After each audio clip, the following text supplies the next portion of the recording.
Hey art fans, I just wanted to give you an idea of what we go through to try to get the posters to you in the condition that they left here. We put a lot of care into it, so I thought you might be interested in seeing the process. Just to start, this one is actually a beautiful original poster from 1939. It was issued, I believe, by the French National Railway.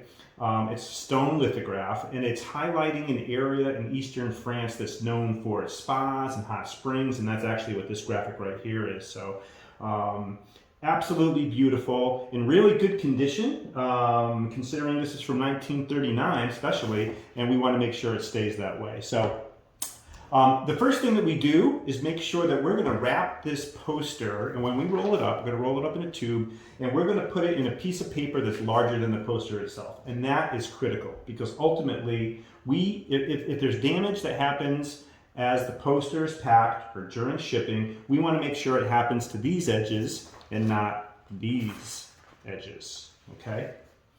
So, pretty simple process, but it takes a lot of care. I'm going to go ahead and move these to make sure that we don't create any damage.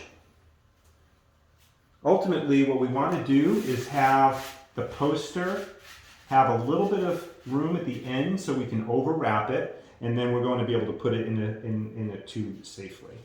So the process is pretty simple. We kind of want to start wide, make sure that we don't damage it, and then very carefully roll it up and take the craft paper behind it as well, and then roll them both up together. Craft paper is pretty thick, and we actually like to use a thick paper because that just helps us keep stability in the poster and keeps it rolled nicely and makes everything ship pretty well.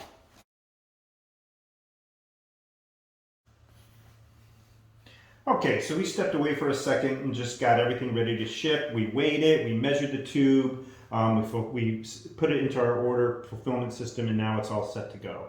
So we have a packing slip here, we have the label here, and this is pretty much ready to finalize. So the next step could be considered possibly the most important, is to put this in the tube and then wrap it up and protect it. And again, our biggest focus at this point is really making sure that what is in the tube, which is the poster, is not damaged. And if any sort of nicking or creasing or any minor thing happens, it happens to the outside of the poster.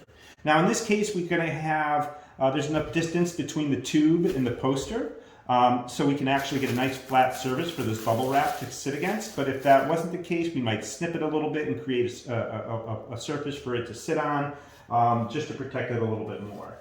But this looks pretty good. So the rest is pretty simple. We're going to go ahead and put this in the tube.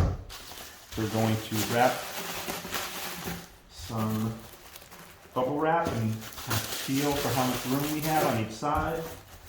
This looks pretty good. Cap. On this side, we're going to do the same thing. So again, you can kind of see here, it's going to place quite nicely. Put this bubble wrap in here. The goal is to really have it so it's going to enter through the shipping process and not move around at all. That's the goal. So we're just going to see how it fits. And that would actually do it pretty well. Yeah, so I just want to make sure it's not moving from side to side. This is actually pretty good. There you go. Put a label on this and we're good to go. So that's it. We just wanted to give you sort of a sense of what we do to make sure that the poster is going to get to you in the condition that it left here. We're dealing with documents and posters and prints that are, in some cases hundreds of years old, and we just want to make sure it gets there safely. Thanks, as always. If you guys have any questions, just feel free to give us a shout here at Authentic Vintage Posters. Take care.